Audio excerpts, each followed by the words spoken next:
個個都話 Pokemon 卡大升，咁唔通張張都真係有得升咩？今日我就同大家分享一張表面上集齊咗好多利好因素，但係升極都就係升唔起嘅卡。佢係邊張？佢就係呢張 SAR 嘅魔幻假面貓。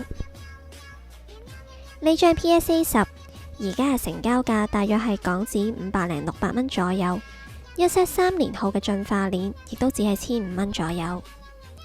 魔幻假面貓喺2024年被選為最受歡迎嘅珠子 Pokemon， 而呢張設計得咁有故事性嘅卡牌，就係由殿堂級嘅畫師齊藤興樹操刀。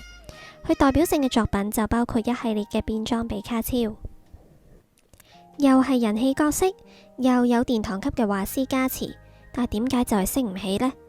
主要原因就係貨源充足，官方未有宣布停印。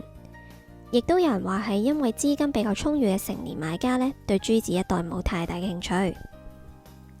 而我自己就認為升勢最主要係靠資金流入嚟支撐。